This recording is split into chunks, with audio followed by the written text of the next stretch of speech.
अब होगी देश की हर छोटी बड़ी बात वेब टीवी इंडिया के साथ। राष्ट्र की बात आपके साथ। उत्तर प्रदेश की योगी सरकार प्रदेश की झुग्गी झोपड़ी वालों के लिए एक बड़ी योजना लागू करने जा रही है। इस योजना के तहत जिस जमीन पर गरीब की झोपड़ी है, सरकार वह जमीन उसके नाम करेगी। अगर झोपड़ी की जमीन रिजर्व श्रेणी और विवादित नहीं है तो उसे संबंधित गरीब व्यक्ति के नाम किया जाएगा। यूपी के मुख्यमंत्री योगी आदित्यनाथ ने गरीबों को झोपड़ी का पट्टा देने के लिए स्वामित्व योजना के तहत अभियान चलाने के निर्देश दिए हैं। सीएम योगी ने अभी कहा है कि अगर जरूरत पड़ेगी तो गरीबों के आवास क्लस्टर में भी बनाए जा सकते हैं, यानी एक ही जगह पर एक साथ कई आवासों के निर्माण की योजना है। योगी ने मुख्यमंत्री आवास योजना के तहत एक कार्यक्रम के दौरान इस योजना के बारे में बताया।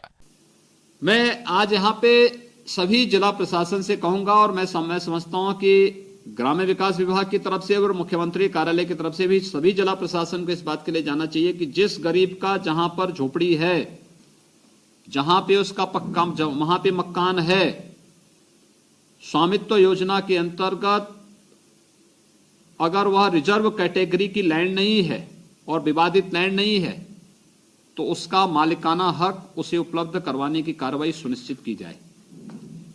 एक बड़ा कार्य होगा उन गरीबों के लिए जिन्हें बार बार खानाबदोश की जिंदगी जीने के लिए मजबूर होना पड़ता है, और अगर रिजर्व कैटेगरी या विवादित लैंड है तो उन्हें सुरक्षित ऐसे स्थान पर जहां पर उन्हें और अन्य समुदाय से जुड़े हुए लोगों में विवाद भी न हो और उन्हें सुरक्षित वहां पे बसाया जा सकता हो, ऐसी स्थिति मकान बनाने के लिए किया जाना चाहिए। जैसे वाराणसी के अंदर और कुछ अन्य स्थानों में क्लस्टर के रूप में आवास उपलब्ध कराए गए हैं, ऐसे इन गरीबों के लिए क्लस्टर में आवास, पार्क, शौचालय और अन्य कुछ सुविधाएं उपलब्ध कराने का कार्य किया जाए। तो सबसे पहला कार्य जमीन का पट्टा एक अभियान चला करके इन गरीबों के नाम पर करने की कार्रवाई सुनिश्चित हो जाए, जिससे कोई भी गरीब जो ऐसे के भी मेरे पास आया है कि लगभग 4000 के आसपास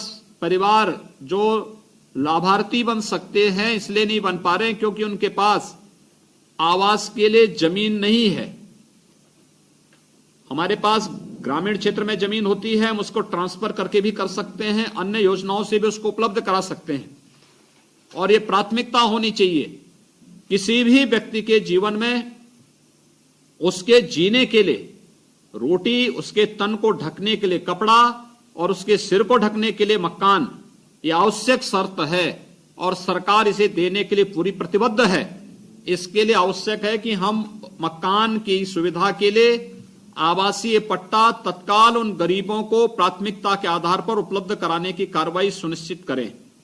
सीएम योगी ने कहा कि सीएम आवास योजना के तहत जिन लोगों को आवास मिलते हैं वहीं टीबी, इंसेफेलाइटिस, कालाजार और कुपोषण जनित रोगों के प्रति सर्वाधिक संवेदनशील होते हैं।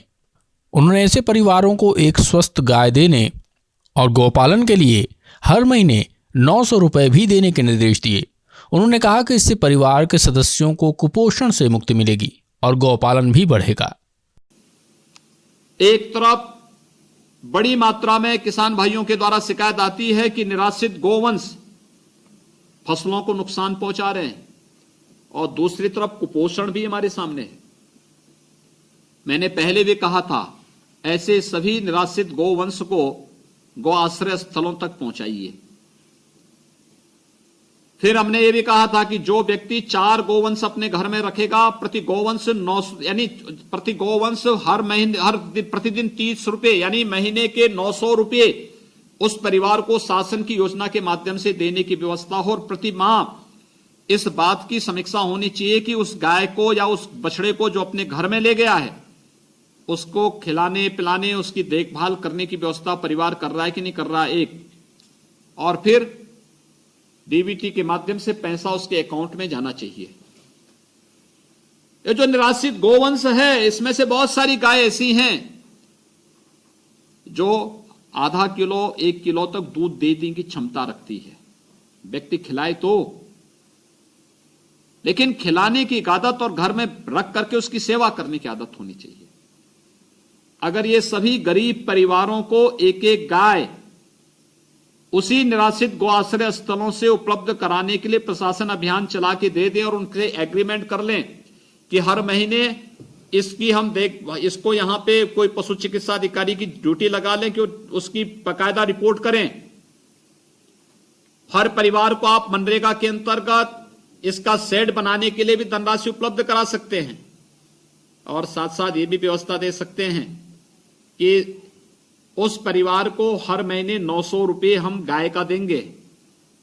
देखिए, गौ सेवा से गौमूत्र का भी उपयोग परिवार कर सकता है, गोबर का उपयोग भी परिवार कर सकता है और गाय से मिलने वाले दूध से हर प्रकार के कुपोषण को, बच्चे के कुपोषण को भी और मां के कुपोषण को भी दूर करने की क्षमता गौ माता का दूध रखता है। अब होगी देश की हर छोटी बड़ी बात वेब टीवी इंडिया के साथ। राष्ट्र की बात आपके साथ।